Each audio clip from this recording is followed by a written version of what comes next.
Sobat Kom, kalau tadi kita sudah banyak sekali ngobrol-ngobrol ya mengenai masalah penyiaran maupun switch dari analog ke digital. Nah, kalau misalnya mengenai masih tentang karya-karya lokal yang susah sepertinya ini ya, Bang Akbar, gimana nih Bang Akbar tanggapannya? Apakah ada mungkin sosialisasi juga kepada masyarakat untuk bersama-sama gitu membantu agar bisa menciptakan sebuah karya lokal nih agar bisa disupport? Jadi ketika kita berbicara masalah karya ya, Hmm. akhirnya kita bicaranya komunitas mana sih yang mau terlibat di dalamnya. Kalau KPID selama ini yang kita ajak kerjasama ini kan lembaga akademis, Hmm. akademis ya, misalnya kayak Unmul, kita juga pernah sering lakukan literasi media. Iya. Kemudian yang paling sering ini sebenarnya anak-anak IAIN ini. Karena dua orang komisioner KPID ini kan dosen di IAIN, ilmu komunikasi gitu ya, ilmu komunikasi dan ilmu manajemen ekonomi. Jadi mereka bisa mengajak langsung mahasiswanya untuk terlibat aktif untuk membuat konten atau semacam itulah. Sehingga selain mahasiswanya mendapatkan ilmu juga bermanfaat bagi apa namanya nih tayangan-tayangan televisi lokal. Nah, kemarin kita juga sudah ajak MOU sebenarnya dengan Fakultas Ilmu Sosial dan Politik untuk melakukan apa namanya semacam literasi lah.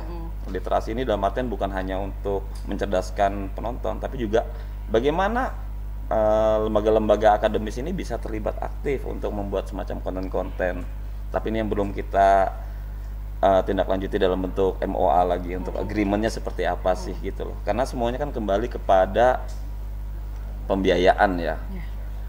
Karena di tahun 2019 memang KPID itu terkendala masalah defisit anggaran karena anggaran kita kan mengikuti dari pemerintah provinsi. Kemudian tahun 2020 kita terkendala kembali COVID gitu Iya. loh. Jadi anggaran kami benar-benar kepotong hanya bisa untuk melakukan pengawasan-pengawasan isi siaran gitu loh. Literasi tetap kita lakukan namun yang sifatnya free. Mana lembaga yang bisa kami ajak kerjasama? Bahkan saya bilang ke kawan-kawan yang jadi dosen, ya udahlah saya ngajar lah satu SKS atau dua SKS saya ngajar nggak perlu digaji nggak masalah yang penting saya bisa memberikan Mengedukasi penjelasan-penjelasan gitu ya. dan mengedukasi setelah mengajak minat mahasiswa supaya mengisi konten-konten ini gitu loh. Bahkan terkadang saya sempatkan lah seminggu sekali itu atau seminggu dua kali untuk ngumpul bersama rekan-rekan wartawan karena basic saya kan jurnalis juga ya di media cetak walaupun bukan media elektronik, media cetak. Tapi ada beberapa rekan-rekan jurnalis yang saya coba gali bagaimana sih pola kerjasama yang menarik gitu loh. Tapi memang kembali buntut-buntutnya masalah anggaran yang tidak bisa apa namanya maksimal untuk meningkatkan kreativitas. Karena untuk memproduksi konten perlu biaya gitu tidak loh. sedikit Jangankan ya. televisi, kawan-kawan YouTuber pun untuk memproduksi konten mereka memerlukan biaya juga gitu loh. Cuma berapa biaya yang bisa kita minimal itu yang harus kita cari sinkronkan bersama sebenarnya. Nah, kalau misalnya tadi kan Jun Silvi ini apa tentang konten seperti misalnya kita bisa membuat seperti si bolang seperti itu versinya, tapi versi lokal. Nah, kalau misalnya selama ini tuh udah ada belum ide-ide seperti itu? Kemarin itu ada sempat pemutaran film indie di Big Mall ya. Itu karya mahasiswa. Itu sudah cukup menarik. Jadi ada yang bisa mengaduk-aduk emosi. Menurut saya mereka itu yang pantas dikaryakan. Mereka bisa, kadang-kadang kan kalau kita sudah jadi hobi kan malah nggak mikir profit ya. Iya. Bagaimana menyalurkan bakat gitu ya. Nah, itu yang digiring, seperti kata Bung Akbar tadi bilang, itu yang digiring untuk kita kembangkan bibit-bibit seperti itu yang akhirnya menelurkan program yang bagus untuk dibiakan gitu ya istilahnya, untuk dibiakan dan akan jadi getok tular gitu. Akhirnya semua pada ngikut. Bagus loh mereka ngeditnya, terus pengambilan gambarnya, terus apa istilahnya backgroundnya di mana. Itu udah sebenarnya sudah cukup bagus, cuman tidak ada ibaratnya salurannya gitu. Salurannya belum tepat. Mereka hanya sebatas di gitu aja. Nanti Mereka saja ya. pada saat digital itu berlangsung, PH-PH di lokal itu pasti akan diberdayakan. Iya. Ini Itu sebenarnya kesempatan ya? iya ini kesempatan sebenarnya. Ketika mereka bersiaran ke digital, kemudian ada pembukaan peluang usaha untuk televisi bersiaran. Bayangin saja 13 dikalikan 6 itu ada sekitar 78 kanal siaran. Tapi kalau TVRI kalau nggak salah mereka cuma dibagi menjadi 8 kanal kalau nggak salah. Anggap aja lah 13 maksimal, 8 minimal, 8 kali 6 itu sudah 48 kanal siaran yang bisa ditonton. Konten-konten lokalnya itu yang diproduksi siapa? Orang lokal. Itu potensi besar buat teman-teman di PH sebenarnya saat ini untuk meningkatkan daya saing. Bukan lagi bicaranya produksi ada nih, tapi continuity-nya itu yang kita minta. Itu yang jadi berat sekarang. Bisa menciptakan satu karya yang menarik, 2 karya yang menarik, 3 karya yang menarik, lepas itu ngos-ngosan. Nah ini juga mengenai soal penyiaran ya, Bang. Ini ada pertanyaan nih dari Win Mahat. Ini pertanyaannya, konten live di YouTube dan Facebook itu merupakan masuk undang-undang penyiaran atau tidak? Nah, kalau misalnya iya nih, bagaimana dengan penertiban konten-konten negatif ini yang menyajikan seorang yang sedang merokok atau minum minuman keras? Karena di Facebook ini, terutama saya melihat banyak konten artis Indonesia yang menampilkan aktivitas negatif yang dimaksud. Oke, tadi dari awal saya sempat nyinggung ya. Kalau untuk internet itu berdasarkan Undang-Undang Penyiaran Nomor 32 Tahun 2022 itu tidak atau bukan ranahnya KPI atau KPID untuk melakukan pengawasan konten. Kemarin sempat nih tahun 2020 kita coba angkat isu ini gitu loh ke publik, terutama masalah OTT on the top, misalnya kayak model Netflix, YouTube. Tapi netizen Indonesia malah menyalahkan KPI, itu bukan ranahnya KPI. Kami sepakat itu bukan ranah KPI, tapi fokusnya bukan masalah siapa lembaga yang mau ngawasi, tapi bagaimana isi kontennya gitu loh. Siapa yang mau ngawasi? Tadi dibilang ada yang ngerokok, ada yang aneh-aneh gitu kasarannya yang membuat brainwash masyarakat khususnya anak-anak ini tercuci. Ini yang coba kita jaga gitu loh. Lembaga manapun yang mengawasi kami tidak masalah. Mau lembaga itu Dewan Pers, mau KPI, mau siapapun, terserah. Yang penting harus ada yang konsen mengawasi konten-konten negatif tersebut. Kami tidak tahu ya KPI atau KPID karena berdasarkan Undang-Undang Cipta Kerja itu nanti akan ditindaklanjuti dengan perubahan Undang-Undang Penyiaran. Insya Allah tahun ini lagi dibahas, sudah masuk program prioritas ya untuk program legislasi.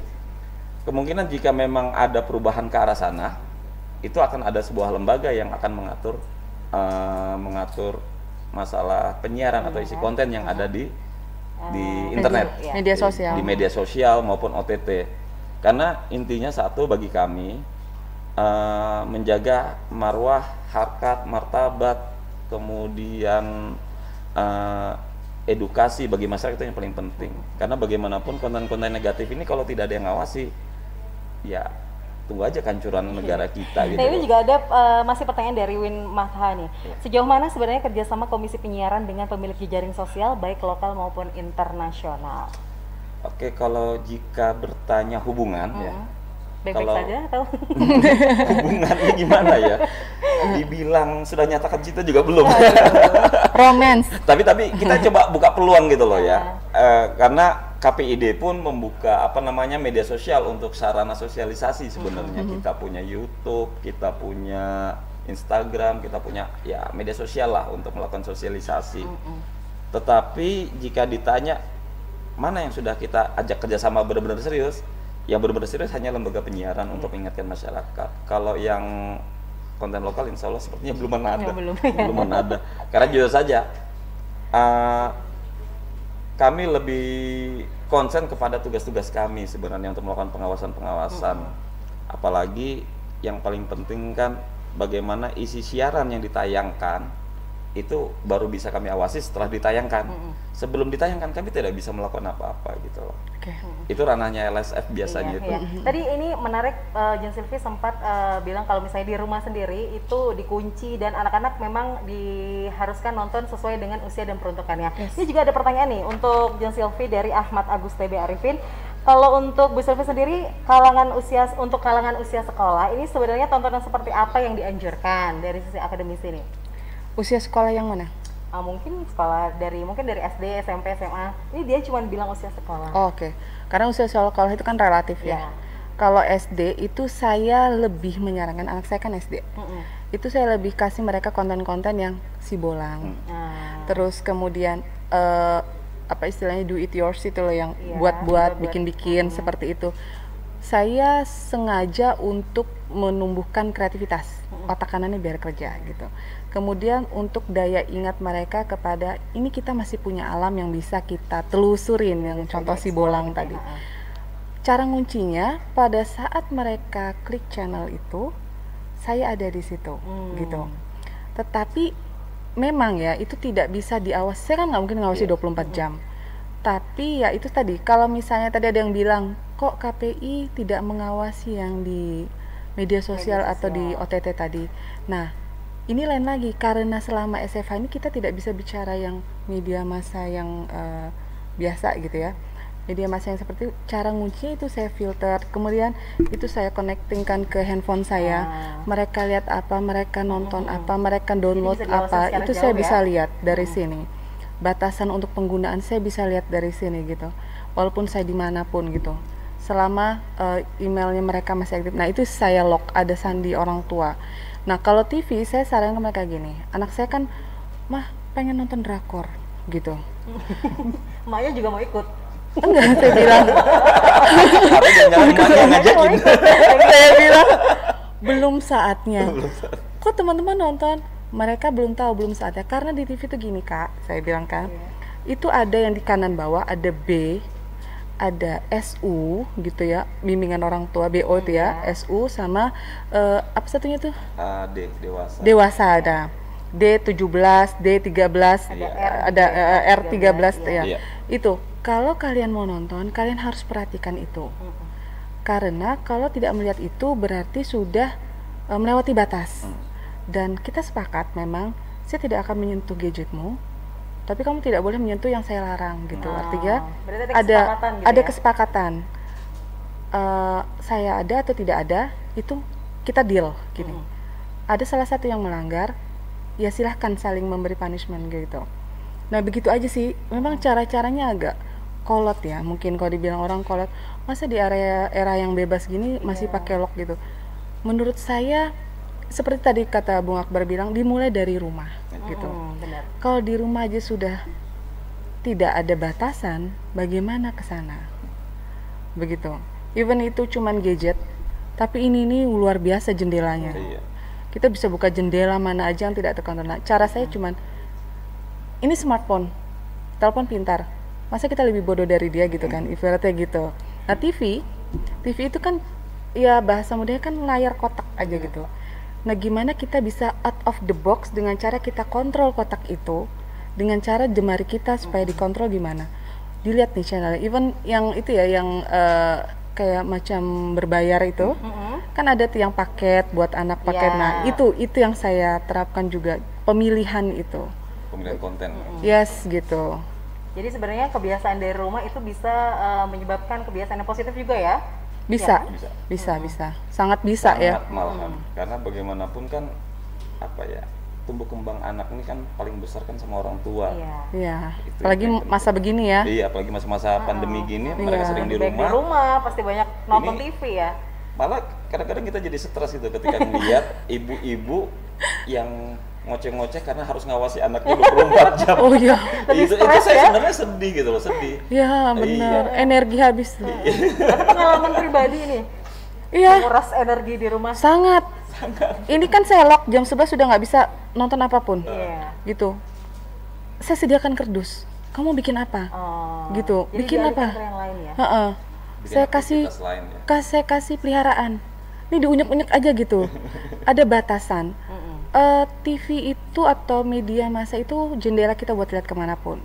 Tetapi kita jangan lupa ngelihat ke dalam jendela itu. Iya. Itu kan jendela keluar. Jangan lupa jendela dalam. Artinya luar dalam itu harus oke gitu sih. Kalau saya ya pribadi begitu sih. Karena usia sekolah itu relatif. Kalau SMA itu saya belum pengalaman ya. Gimana cara kita menyaring, karena SMA itu lebih beda dengan SMA kita dulu ya, Bang ya. Betul-betul di luar Iya. di luar kontrol. Saya belum gitu. Belum Bang. berpengalaman. Belum, karena kalau SMA itu dia lebih bisa jadi lebih smart daripada orang tuanya sendiri. Mereka punya celah begitu. Cuman memang kontrolnya tetap di kita. Artinya sebenarnya kita konsisten, mereka ikut. Ya, Kalau kita naik turun, mereka juga kacau. Ya. Gitu. Mungkin sebelum nanti kita mengakhiri ngopi sore hari ini, harapan dari Bang Akbar sendiri nih, dari KPID untuk masyarakat mengenai tayangan Cerdas di Kaltim seperti apa? Dari awal saya selalu bilang ya, saya selalu sampaikan supaya masyarakat kita ini cerdas tontonannya, itu harus dari tingkat rumah tangga itu sendiri gitu ya. Yes, betul. Orang tua baik peran, karena kadang-kadang ya bapak ini kan terlalu sibuk di luar, akhirnya yang berperan besar nih kan ibu ya. Nah ibu inilah yang harus bisa membimbing anak-anaknya ketika melakukan aktivitas, baik itu menonton televisi, baik itu menggunakan gadget maupun aktivitas yang membutuhkan kegiatan fisik gitu ya, di luar yang aktivitas sehari-hari. Bimbingan orang tua ini sangat penting untuk mengawasi agar tidak terjadi salah langkah bagi anak-anak sebenarnya. Apa yang boleh, apa yang tidak boleh, apa yang harus, apa yang tidak harus, itu yang paling penting sebenarnya. Kalau kedua orang tua sibuk bagaimana? Ya. Tentu harus dipilih keluarga terdekat untuk mengawasi, misalnya kayak kakek, nenek, paman, ibu, yang bisa membantu pengawasan tumbuh kembang anak gitu loh. Ya, kalau dari Jan Sulfi sendiri gimana nih harapannya untuk terutama mungkin untuk KPID yang sebagai lembaga independen mengawasi tontonan penayangan di Kaltim, dan juga mungkin harapannya untuk masyarakat Menuju tadi ya yang digital, Ya, gitu ya, digital era. Harapan saya untuk KPID ini sebenarnya sangat besar gitu. Bagaimana kita lokal area seperti ini supaya keluar dengan harum, itu berarti KPID harus mengawasi kontennya supaya berkelas, ya. supaya penonton menjadi berkualitas dengan penyiaran yang cerdas, begitu. Nah, 3 hal ini kan itu PR kita semua. Saya sebagai akademisi, bagaimana menyiarkan untuk supaya paling tidak di ranah kami mahasiswa gitu, untuk getok tular, tonton siaran lokal. Kalau kamu tidak menonton siaran lokal, siapa yang menyiarkan keluar sana? Iya. Gitu. Kalau kita tidak menyuarakan atau istilahnya menyiarkan siaran lokal, bagaimana kita mau dikenal di luar sana? Masa kita kalah dengan siaran lokal Jawa Timur, siaran lokal Jakarta? Padahal kita potensinya besar. Pada potensi kita besar, sumber daya kita besar, spot area kita untuk segala macam besar. Dimulai dari kita. Menarik tadi Bang Akbar bilang bisa lah dia diundang. Kebetulan saya ada satu mata kuliah yang bagus ini untuk kita getok tular, karena mereka itu lagi hobi yang bikin konten. Nah, mereka bisa ditarik untuk menyiarkan siaran yang cerdas, tidak hanya tujuan profit. Oke, profit kita nggak bisa nafikan ya, tetapi bagaimana kita menyiarkan siaran cerdas supaya area kita ini dikenal di luar. Saat orang bilang, saya boleh sebut brand nggak? JTV, orang udah tahu, oh ini. Kalau orang bilang JTV, oh Jakarta, kita sebut apa? Gitu. Yang itu ada arwahnya Samarinda, ada arwahnya Kalimantan Timur. Kita apa yang kita mau keluarkan ke sana? Jangan kita hanya dikenal dengan pengerukan saja, jangan hanya dikenal dengan banjir. Brand atas yaitu media penyiarannya itu yang harus di blow up. Terutama di era digital. Di era digital kita berdayakan yang ada. Gitu Berarti ya. kapan-kapan bisa nih ngundang. Oh sangat bisa. Saya sudah range. Mungkin mungkin bulan depan kali ya. Saya udah berpikir tadi, ini kayaknya menarik nih. Apalagi ada tanda petiknya, nggak usah dibayar kan? Selalu free.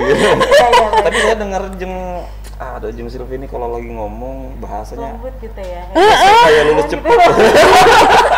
Biasa lulus cepat harus lama-lama tuh lulus. Jadi mungkin obrol-obrol lainnya bisa ya diobrolin di lain waktu ya. Dan Oh iya bisa. Juga kita ngopi langsung ya dengan kopi ini tadi. Akbar sebagai ketua Komisi Penyiaran Indonesia Provinsi Kalimantan Timur daerah ya, dan juga Jen Silvi, seorang wanita muda yang luar biasa pintarnya nih, dosen Prodi Ilmu Komunikasi Universitas Melorman. Dan Sobatkom, terima kasih untuk 1 jam kami menemani Sobatkom semua dalam program Ngopi Sore yang hari ini bertemakan penyiaran cerdas di Kaltim.